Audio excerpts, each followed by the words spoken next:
All right, New Arenas, episode 20. I am Vince Quinn. That is Ryan McCumber. What's up, bud? How you doing? How you doing, Vince? Tough Sunday for us. Yeah. And it's not just the fact that the Phillies lost the game to the Blue Jays, which will be relevant in a minute, but I had to produce that game on the radio 3.5 hours, man. Why are baseball games 3.5 hours routinely? It's insane. There's no reason that when they play that many games every single day of the week that they need 3.5 hour games, Ryan. It's 3.5 hours. I'm a big fan of the 7-inning game. Me too. 7-inning game is great for the doubleheader with the extra innings too, where it's like, okay, well, if it's extra innings, we're just going to put a man on second and hopefully somebody scores. Like, that's good. You don't need 18-inning games and 16-inning games and just get it over with. Okay, you're playing 100 in a typical year, you're playing 162 games. Just get it over with. Get a decision and live to the next day. You know what I mean? So I like a lot of the changes that baseball is making, yeah, and maybe a pitch clock is next because holy crap, 3.5 hours all the time is ridiculous.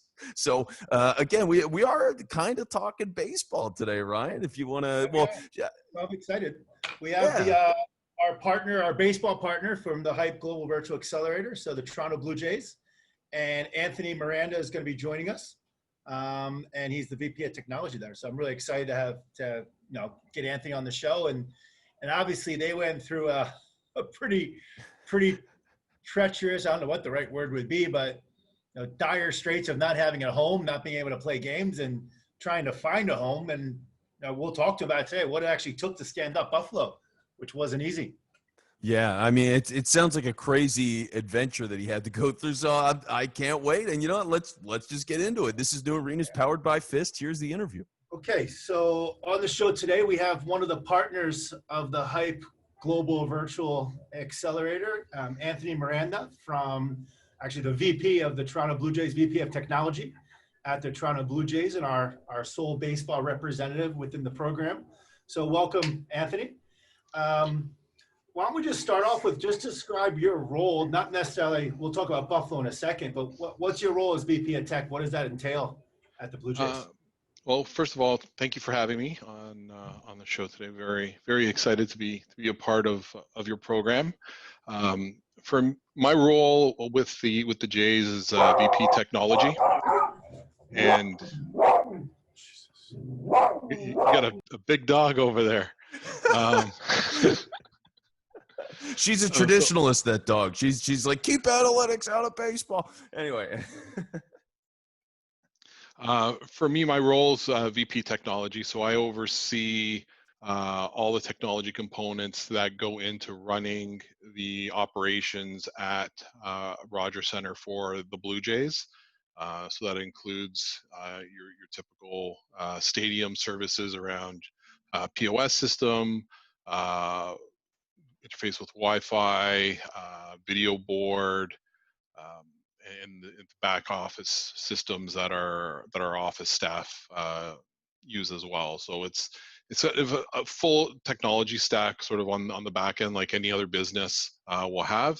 It's just our business is baseball, and we work closely with the various departments to ensure that they have the technology for them to perform their tasks to engage our fans. So over the 22 years that you've been with the Blue Jays, I mean, how much has that changed? Like the responsibilities of what you had to do in 98 versus now, like how much has the technology changed, The technology has been a massive change.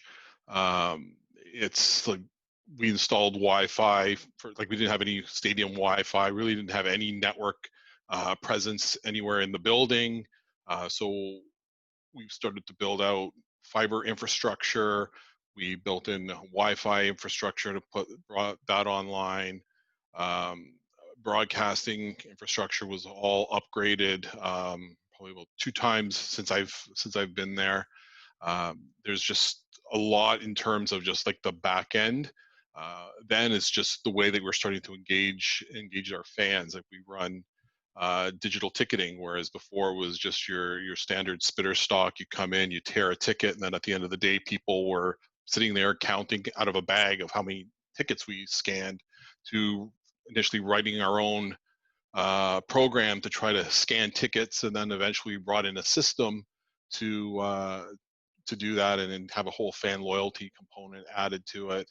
Uh, our old point of sale system, you have to go with floppy disks and terminal by terminal to download the sales and upload them all manually. Our scouting system was like old dial-up modems running on an old DOS platform, and now it's all fully web enabled in the cloud. So it's amazing to see how far technology has come, and also seeing how people have adapted and adopted the technology. Um, because it was not always easy, especially early on, to change the way people have done things, where now it's being embraced, and people are looking to us to bring forward some new technologies to help improve the fan experience and improve business operations. Before we move into the hype topic, when you look at the Rogers Center, and do you benchmark against other, baseball teams? And obviously MLS is considered extremely advanced. Does that help you and push you a little bit? Because, when MLS see what they do in basketball, I consider them one of the leaders in the NBA. I'm guessing that helps kind of push the needle a little bit. And how do you benchmark yourself against other? Do you think you're in the middle? Are you a top tier, bottom tier? How do you kind of compare to other baseball? Well, I would almost say, like, it depends on sort of what sort of technology stack you're looking at. Yeah. When we did, for example, our last big technology push in terms of putting in the Wi-Fi network, we patterned our solution after what MLB was working on, and sort of set sort of a guideline for the clubs, and we adopted that to ensure that we were going to be able to leverage any of the service offerings that MLB was going to provide through that platform. If you sort of look at our video board, it's one of the oldest ones now that are in use. So sometimes we're a little bit higher up in terms of some of the technology, and then in other areas where we're more toward the bottom. But you're always sort of looking at where clubs are going, and what they're moving towards, to help sort of guide where we're going to go next. So from a network perspective, I think through the backing of our corporate ownership, I think we probably excel on the back end portion of the infrastructure, and in terms of bandwidth and the like. And then in some other areas, it's a timing and a funding sort of issue until we can start doing some of the other upgrades around, like our video board and control room. And we just finished actually a sound system upgrade just prior. This was in our first season using it, but with COVID, we still haven't been able to fully commission the system. But it's the sound system has been finally upgraded, and there was components in there that were original to the building from '89 that finally got replaced. Got it. Vince, do you have something you wanted to ask her? Well, I'm just kind of thinking, I mean, yeah, like, how challenging is it? Because, like, we talked with Jamie from the Islanders, right? And right now they're in the process of building this whole new building. So when you have a stadium that's built in 1989, to have to upgrade that stadium, I mean, how difficult is that to do? It's definitely challenging. The one thing, when the stadium was built, it was not built with cabling in mind. It was not built with server rooms in mind, or at least people didn't plan them out properly. One of our earlier server rooms was below a washroom, and you can imagine, with all the piping that's above and what could potentially happen, can be very disastrous to a server room. So we've sort of had to look for areas and mitigate for that as we've expanded and grown over the years. We've also found that when we had our IDFs sort of built throughout the stadium, they were beyond spec. Like right now, if we were to run cabling, like standard copper cabling throughout the building, it's outside of the specification that you're supposed to run it, just based on positioning of the rooms. So we're always just trying to find ways of working around that. It's definitely not easy to do, because the building is fairly old. So I think once it's going to get through, hopefully at some point, a cycle of a full refresh, we'll be able to address some of those concerns. But you're definitely trying to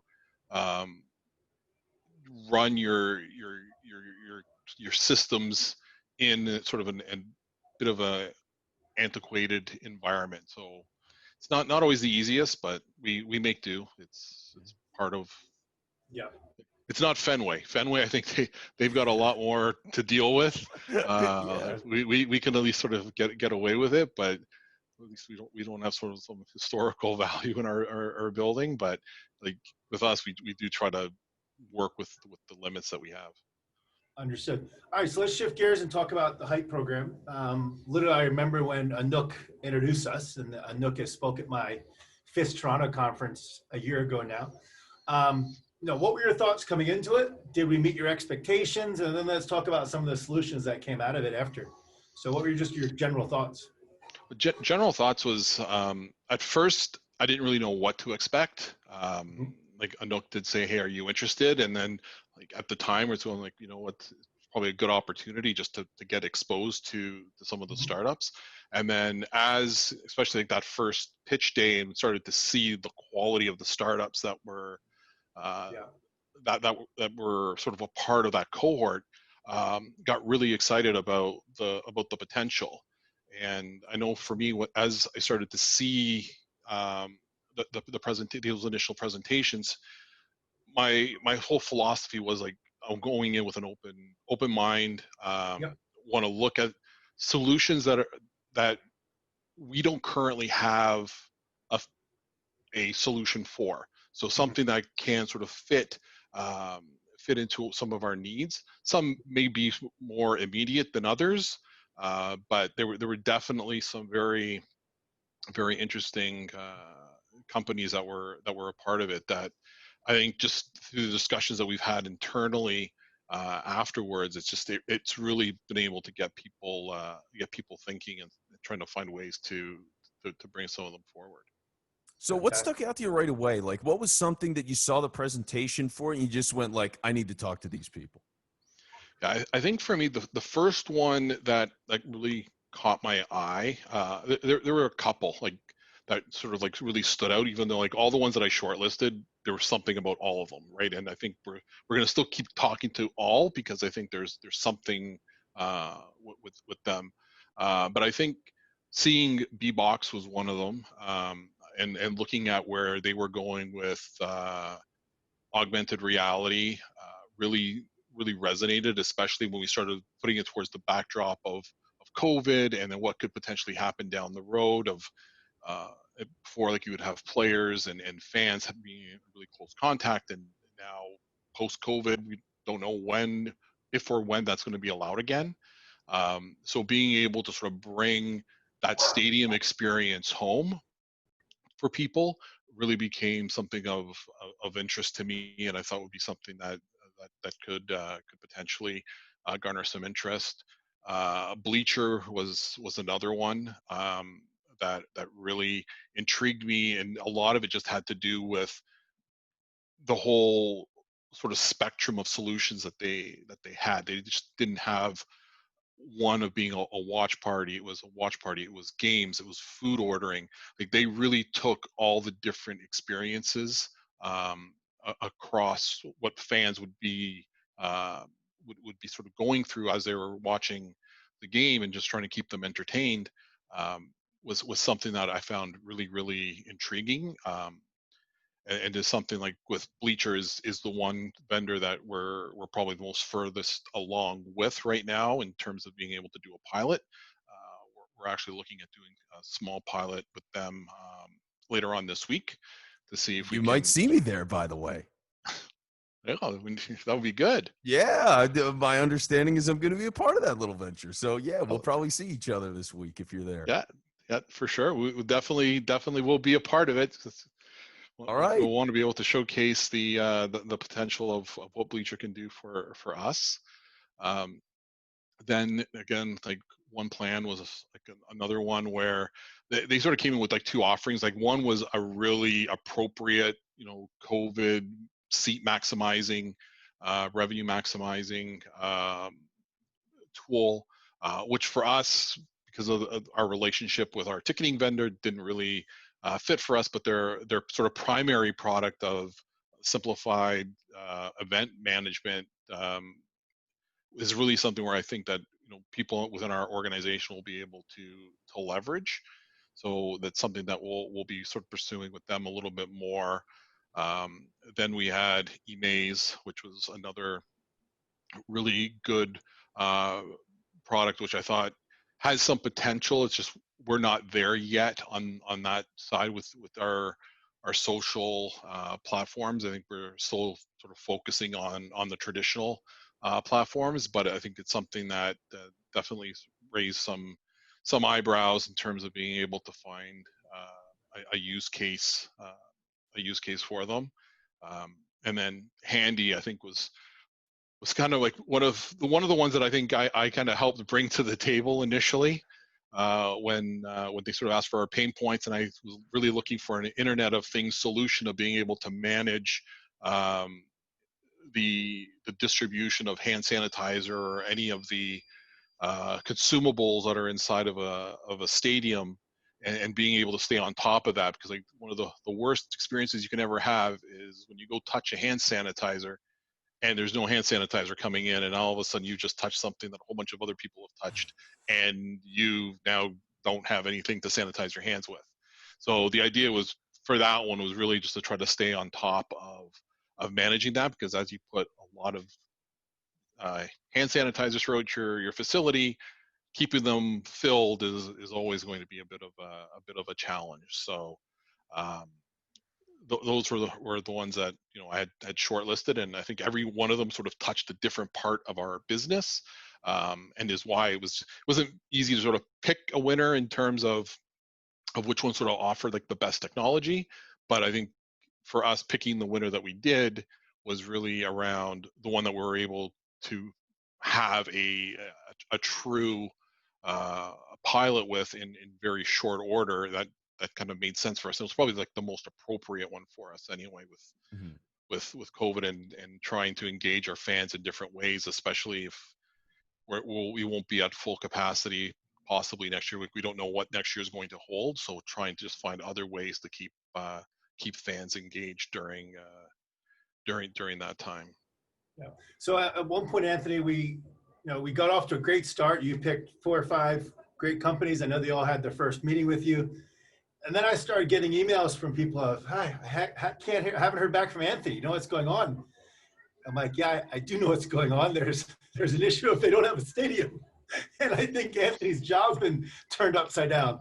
You want to just walk us through, the process? I think it was Pittsburgh, Baltimore at one point. And, first, could you play at home? And the government told you couldn't. And just walk us through that process. Then we'll talk about what you had to do in Buffalo. Yeah, so for us, initially, when everything sort of shut down in Florida, and then sort of the decision was sort of made for baseball to finally be able to ramp back up again, we fully intended to go back to Florida to continue our training. Then the COVID numbers in Florida really started to spike. So we decided at that point that we wanted to travel back home and play, or at least do the remaining, or which was called summer camp up in Toronto. So that was a lot of work, and it was actually Anouk who had to spend a lot of time working with various levels of government in order to get approval for us to be able to house our summer camp in Toronto. That was just bringing the players back, basically, right? Yeah, that was just bringing the players back for the 2 to 3 weeks of training, and then we also made a follow-up request in asking for us to be able to play our games in Toronto. the government declined that, and for the potential like risks of COVID. So we went on a bit of a hunt looking for another home. And so the first place that we were looking at was Pittsburgh, and they welcomed us with open arms. They were all willing. We've got like that organization is a class act, and we were all contacted by our peers from the Pirates, all asking how can they help. And it was probably a few days of just emails going back and forth and starting to understand what it was like to set up in Pittsburgh, when we were then told Pittsburgh is off the table, that we were declined from the government. The governor, I believe, said no, that we were not allowed to play there. So then And can I ask you things. real quick, Anthony? Because, like, I mean, what's the feeling like for you guys when, one, the government first off says, no, you can't play in your own stadium, and then two, when it feels like you finally got something that's starting to come together with Pittsburgh? Like, what was that feeling? I think there was a sense of disappointment, but I think everybody understood like the reasoning why, and there really wasn't a whole lot of time to sort of feel upset or feel disappointed. It was just, okay, let's go look for our next home, because the season was rapidly approaching. Um, and so then when we heard it from Pittsburgh, there was a little bit of I think almost of a chuckle in a sense, going, oh great, here we go again. And then we sort of went to Baltimore, and as we started working through the logistics there, and there's different relationships between like the government and sort of ownership, and sort of like some of the changes that needed to get made, where eventually it was almost like some of this was just going to take too long to iron out. And we got some assurances that we would be allowed to play in Buffalo. So the determination was, okay, Buffalo is going to be our home. And an advanced team went out to Buffalo to begin sort of scouting what is it going to take to get the Shawlin Field up to not full major league standards, but try to at least close that gap a little bit, because it is our AAA. Is it broadcast, the locker room? What are some of the big ticket items that? It's everything. So the broadcasting facilities, were not up to par. The telecom services in the building were not what we would need. Network infrastructure, again, there was locker room space. There was nothing, and allowing us to have the proper social distancing that would be required. So it was effectively us building a ballpark within a ballpark in order to meet all those needs, and we effectively had to go through the entire venue and sort of rebuild or overlay our own infrastructure in order to make things work. You had what, 3 weeks to do that, or what was the time? It was probably about 2 weeks. We did start our home games on the road. Yeah. So there was a good solid week of planning, and that was being done. Then I went down and got a bit more of a census to the technology side of what we needed. And at that point, we just realized that we need everything. So we had to work and get circuits brought into the building, because initially, like it being a minor league facility, like there's no need for multiple 1 gig circuits. They were fine running off cable modems. But for us, we definitely needed the additional bandwidth. We needed like TVs, and we needed like a locker room for the visitors, and a complete rework of everything that was happening on the home side, and making sure that the flow and the spacing for the players are set. Like Wi-Fi needed to be put in place. So we had to just understand where all the different facilities were going in the building, and then overlay our network over top of that to work through it. And some of the like almost every single vendor we've dealt with in Buffalo was like falling over trying to help us and make sure that we made this work, and it was incredible working with everybody down there. It was a 24/7, 7-day-a-week effort. All It, hands on. yeah, it was definitely 7 days, and it was almost more than 12 hours a day. We did get a little bit of sleep, but it was definitely a lot of work leading up to our first game. It was just we really wanted to try to make Buffalo feel as much like home as we could for the players, because it's really difficult when you're playing against all these other major league ball clubs in their major league facilities, and you really want to ensure that when our players are home, they feel like they're home, and they'll have as many of the amenities as they did in Toronto that they'll be able to have in Buffalo. So what were some of those amenities, out of curiosity? Well, a lot of it was a bright locker room that's spaced out enough for social distancing. Sound system players love their music. You Oh have to make yeah. sure Oh that yeah. that you have an incredibly loud, thunderous sound system. You want the TVs that were placed throughout to make sure that they have that full Wi-Fi, so they can stay connected with their families. Then you would have more along the lines of some of the rehab material that they use, like the different um, plunge pools that we have, and a much larger rehab area, because usually when you're in a visiting team, the rooms are fairly small, and if this is your home, like, you want to be able to rehab multiple players and have them work out and stretch and be more comfortable. Weight room, we effectively took our entire weight room from Toronto and shipped it down to Buffalo. There was, I think, like 4 tractor trailers worth of equipment that we Wow. took out from Toronto and brought it all down. Like heading to spring training too. Sorry? Like spring training number 2, because I know in Yep. Philly, when all the trucks head down, it's a big deal. Everyone gets in the trucks and they head down. You Yep. basically did that twice. Yes. And we had a truck that was just about to leave for Florida because we thought, okay, this is where we're going. And then that's when COVID kind of hit, and then everything came off the truck.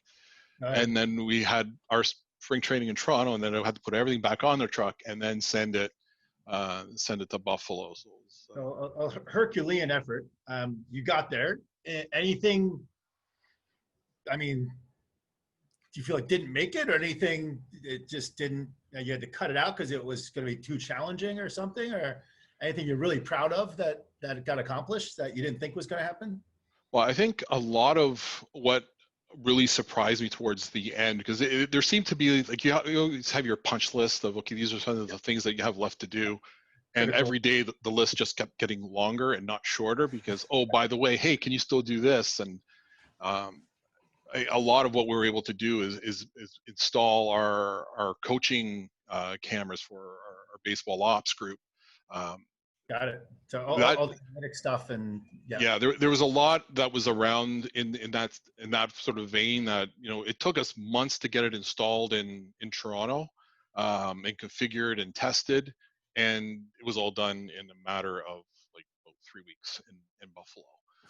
So it was a lot of work. Like, all the vendors, again, like they really pulled out all the stops to try to help us, but just trying to overlay all that network and that connectivity that was needed to ensure that was going to work, was definitely something I never really thought in my career I would experience. But it's just, I'm proud of everything that we as an organization were able to pull off and making this all work. Correct me if I'm wrong, you were some of the games that were canceled in Philly due to COVID, right? Wasn't that, it was a Philly Blue Jays game? Yeah, I think there was something around there, because I think the Phillies ended up playing the Marlins. And we played right. We were supposed to play right after, so we did have some of the impact around those games. Yeah. Got it. So we did just have you. How often do you watch every single game? Obviously, you were just in Philly. The team was, as you mentioned, pretty tough road trip for you. But how embedded are you to all the games? And obviously, you guys are pretty close to the playoffs. And this has been a long time since you've been to the playoffs, right? Yeah, it's been a few years. It's really exciting to be able to be a part of the push, and hopefully this week, if the team can hold on, and I think we'll be in a really good position. And once you're in, it's almost anyone can get hot at the right time, and hopefully our week of some struggles might mean that we're going to peak right into the postseason, which is the right time to peak. Yep. But for us, like we've always have a couple of our team members are down there from the technology team, are down in are in Buffalo. Personally, like I try to watch the games as much as I can from home. My kids usually try to take my TV away from me when I'm here, so I'm either there, we're trying to watch it online or somewhere just to be able to catch what's going on. But it's definitely different experience than what it would be if we're playing in Toronto and being physically at all the games that are happening there. Yeah, I think if I'm not mistaken, you mentioned something to me. You had to give your wife a heads up that, hey, we might make the playoffs and my time might be going away. I remember you telling me something like that on the phone. That yeah, initially, like we were unsure of what postseason would actually look like, and once we were getting like really close and saying like, hey, this may actually happen, that we'd be in postseason, thinking that we might have to travel a little bit more to Buffalo if that was going to be our home, or we didn't know where our home was going to be. But then MLB had released the way the schedule will sort of play out. And if we end the season where we are now in the second wildcard spot, we'll be playing all three of our games on the road. And then my understanding is that we start entering into a bubble situation. So for us, there really wouldn't be any change. Unlike in previous years when there was a lot of infrastructure, as you get deeper and deeper, you have to overlay a lot more additional network needs for the league and for broadcasting. Yep.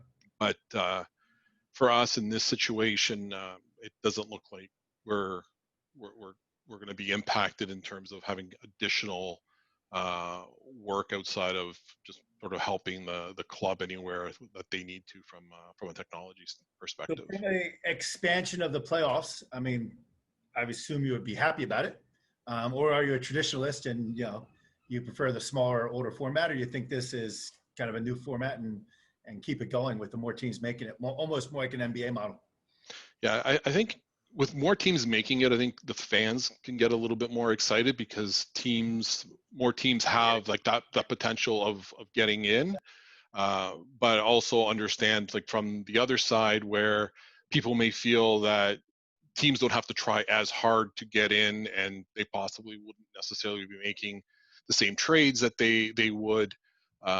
So I kind of see from both perspectives. I think this year I'm really excited that they've added a little bit more. So we are definitely going to be a part of the mix. But I understand both sides. It's not something that can sort of, I think one side or the other can sort of say definitively right now. I think you really have to sort of dig through it and see, does it really make sense to keep playing, adding these additional teams, or is it to go back to the older format? And what's your feeling on the 7-inning games and common DH all around? Well, I think the 7 innings games, it kind of makes sense. Like when you sort of look at the number of games that the players are playing in such a compressed schedule, the last thing you want to do is start to seriously overtax some of your pitchers and start causing some serious injuries to them. So I think it just makes sense to be able to do that. And I think we can't really say one way or the other if Sorry, I just kind of His lost track dog, of yeah, Ryan I there. think his dog is harassing him like crazy. So now he's It trying to like feed the dog to get the dog to calm down. Yeah, Never caused a having problem a this time over. all these episodes, and now she's going nuts. There's either some other dog in the hallway or something, but apologies for that. Maybe she's blown, like she knows the show is blown up. She's like, man, I need screen time. I got to get on this thing. This Ryan's taking off. Yeah. So Anthony, that was, I mean, as you said, change is good. I think I'm actually in favor of, these rules changes. I love the 7-inning games. It also helps Phillies because we had a horrible bullpen. Well, yeah. It works in our advantage. And then the DH, obviously, if you're a deep team in the NL like we are with good hitters, and it helps us. I think Phillies are the same as situation you're in. We're kind of on the bubble there of making it. Bubble going into a bubble, I guess, is an interesting word. And ironically, we're competing with Gabe Kapler, our old coach, who we got rid of, and he's taken the Giants to places they never thought they would be. So you've been there 20X years. What's your favorite Blue Jays moment? What's your favorite highlight? It's kind of hard to not pick the bat flip. I think like that moment of being in the stadium, and the one thing, like for us being a part of the club, like even though you're a part of all that's happening, you're not actually seeing all what's happening. We're downstairs in our control room area, sort of keeping an eye on everything that's going on, and just hearing and feeling the thunder of that building when that home run was hit is something that it's hard to describe, because you felt the entire stadium physically shake. I think the whole country shook.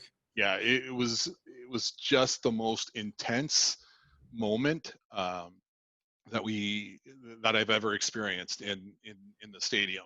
I think the only other closest thing would have ever been was when Coldplay played a concert it was a couple of years back, or a few years anyway, and I didn't know what was going on. I'm sitting down in my office, and I just started hearing this thud start coming, and I was worried that it was our AC blower that had just failed, and I'm calling our engineering group and saying, hey, something's going on with the AC. I just heard this like loud thud come from within it. They came down, they started checking, and then after a while they go, oh yeah, hey, did you hear that Chris Martin had everybody jump up and down all at the same time? And it was like exactly at the moment that I thought that AC unit had sort of blown the fan blade had just broken off and started propelling itself through the ducting, when it ended up being Coldplay telling everybody to jump up and down at the same time. That was the only other time like you could actually feel the entire foundation of the stadium move. That's awesome. That. I think that obviously that Joe Carter goes down in Canadian folklore, and it's probably right up there with what do you call it? The double thing on when the ball hit the rim 4 or 5 times with Kawhi Leonard. Kawhi, yeah. We kind of felt that one as well. So I'm sure all Canada kind of froze at that moment as well. So anyway, look, Tony, I mean, overall, I think you had a great experience. I mean, just any final words on the hype program and kind of what you got out of it, just as an overall before we close off here? Yeah, I think like the program that you and Amir sort of put together was incredible. I think didn't really appreciate how good it was until really got into it and saw the quality and the caliber of the startups. And for anyone who has an opportunity to take part in that, I think just being exposed both to all the different like the clubs, as well as the clubs being exposed to all these different organizations, because I think I mentioned it during sort of that final presentation day, was like, this is where innovation is going to happen is through these startups. Yeah, exactly. A lot of these other companies that are already well established, they do what they know, and they do it quite well. But someone that's going to be a disruptor is really going to come from being a startup. And again, like Snapchat and Uber and Airbnb, like they were all startups at one point. You know, they were able to disrupt. So somebody in this mix is going to be able to disrupt the sporting industry. Definitely, just when you kind of see them, because even the ones that we didn't pick, they had some really, really compelling solutions. It's just, even for me, is like, well, we already had something that was similar, and I know we weren't changing anything that we have, so I didn't want to go down the path with some of them. But there were definitely other products that were available there. Cool. Well, thank you very much. We will definitely be tracking the Bleacher pilot that's coming up. So thanks for being a part of the program. This isn't the last time we'll talk, obviously. Let's keep on following Bleacher and track that and keep that going. So just on behalf of myself, thank you very much. And on behalf of the Hype Group, thanks for being a part of it. It was fantastic having the Blue Jays a part of this. I owe Anuka thank you from the very beginning. But, you know, great to have you as the representative from baseball and the representative from Canada. You check 2 boxes for us. Baseball box, Canadian box. Well, thank you for so much for reaching out. It was definitely something that was great to be a part of. No problem. And when we do finally get FIST Toronto back and running and we can have conferences again, we'll definitely have you speak about it. And maybe you'll be talking about all the great work you're doing with Bleacher, B-Box, and others. Who knows where we'll be at that point and when that happens. But we'll definitely get you there. And it's right next door to you. So we hosted at KPMG, just up the street. So, Anthony, thank you very much. Feel free to drop off. Vince, anything you want to say there? Yeah, no, just, you know, everything was fascinating. I really like going through the stadium and all was really cool. So I appreciate you again taking the time, and I really enjoyed it. And good luck in the playoffs. We'll be pulling for you. You're the team I like in the East because I'm kind of anti-Yankees and Red Sox, and the Oilers just don't do anything for me. So I'm a pseudo Blue Jays fan when it comes to it. So that's it. Thank you. Thank you so much. All right, take care, Anthony. Thanks, guys. Take it easy, Anthony. Bye. All right. Bye-bye. All right, Ryan, I have no idea how he did any of that. I mean, to just think like, hey, we basically need to build an MLB stadium in 3 weeks is just like the craziest thing I've ever heard in my life, and they actually got it done. In another country, during Corona and during a pandemic. You know, factor that in. Yeah. It's unbelievable, man. And you know what? Here's the thing, too, is he seems like a guy that is well equipped to handle that. Like asking him, hey, you just got rejected by your own government to stay where you were. And like another government in the U.S. tells you can't play in Pittsburgh. And he's just like, yeah, we just handled it. And we just kept moving along. And I was like, you know what? This guy is like, he is steady as a rock. You know, it's just like. Kind of like Kristen at Bleacher. You know, she just kept the presentation going. Yeah, the presentation from hell that she talked Bleacher about. is the winner. So they kind of, you know, maybe steady people select people that are kind of consistent and steady as a rock. So it's a match made in heaven there, possibly. Yeah, I think it certainly was. Now, a typical match that's made in heaven on this show specifically is you and a bottle of wine. What are you drinking? I know you took a sip of something over there. Back to the Pacheca. It's just my go-to favorite red wine here.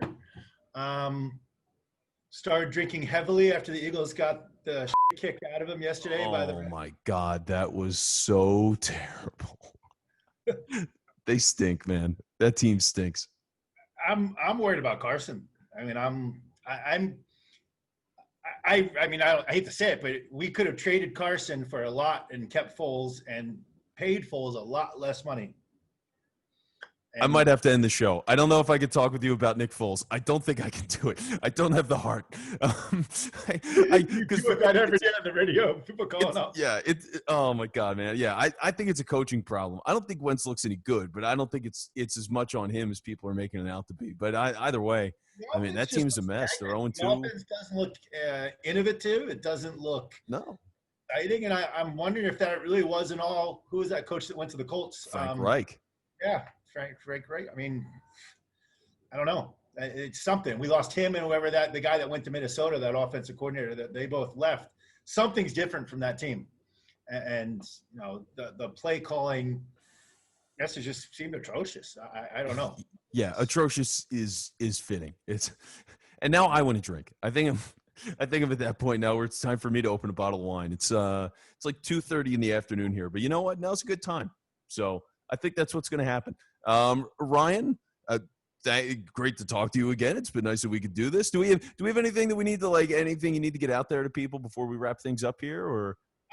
Yeah, we can. No, stay tuned for new announcements of Hype Global Virtual Accelerator 2.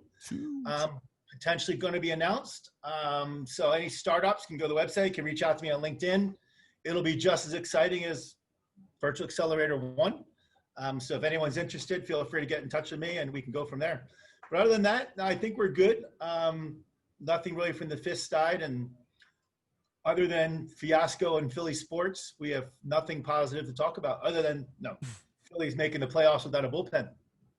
Yeah, it's not a lot. Like, it's pretty good odds they make the playoffs, but I'm still hoping on that small percentage they don't. I just want them to lose. I want them to fire people. They need to change it, man. It's bad.